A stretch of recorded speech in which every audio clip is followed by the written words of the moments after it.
Welcome back to Inside the Summit League. This is Hannah Nelson. She is from Sanford Health here in Sioux Falls and is a sports dietitian, writes a blog that you can find on the Summit League website about nutrition. You can also find it at sanfordsportsnutrition.blogspot.com. Do I have that right? Yes. All right.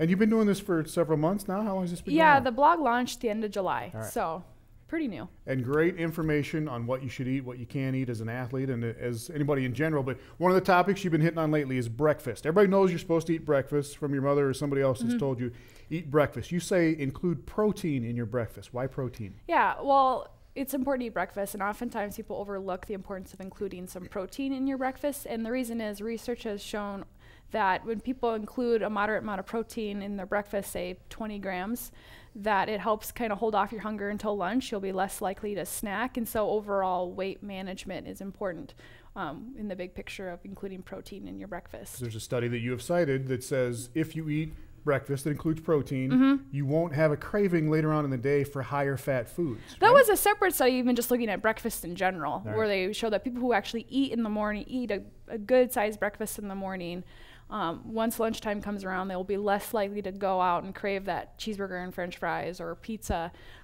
versus those who just did not have breakfast. They would their brain kind of sends signals to those type of foods. It's just kind of it was an interesting study out of the UK that kind of showed how our brain sends signals to our stomach, how they kind of communicate. All right, so if you eat a good breakfast with protein in the morning, and this is kale, and you're talking about eating this for breakfast. We'll get to that in a second, but what is kale? Kale is a dark green leafy vegetable, the same family as cabbage. I really like kale in the morning with a smoothie, green smoothies. I've been eating a lot of those lately. That cannot be good. It's really good, and it's a way to sneak in some green vegetables in the morning. Oftentimes that meal gets skipped out on vegetables, but I like to combine it with a banana and a cup of vanilla soy milk and 1 cup of chopped kale.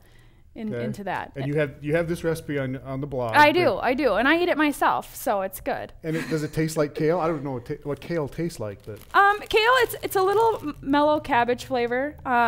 It can be a little bitter if it's a little overpowering if you just eat it straight without anything. If you're not used to it, it could be a taste that you need to kind of work up to. But I love kale, and I like it sautéed. I like to put it in a lot of different dishes. So the point with that post was you can have dark green vegetables in the morning. It's not just lunch and dinner. That sounds delicious. Check out that recipe for kale and banana. And you say vanilla soy milk, but you could just mix it with milk. Yeah, whatever milk you prefer. I like the vanilla soy milk just because it adds a little more sweetness to it. Right. But really, anything goes. And kale gives you what that maybe spinach or other leafy greens don't? Well, they all do, but kale is actually really a good source of calcium. Okay. So especially for those who are not milk drinkers, which I guess they wouldn't be making that smoothie, but for those who do not drink milk regularly, kale is a good source of calcium. All right. Speaking of milk, chocolate milk, you have a blog post that talks about chocolate milk being good for recovery instead of a sports drink after exercise, right? Yeah. Well, that study was looking at, drinking something that has both carbohydrate and protein versus something that is just carbohydrate, such as a sports drink.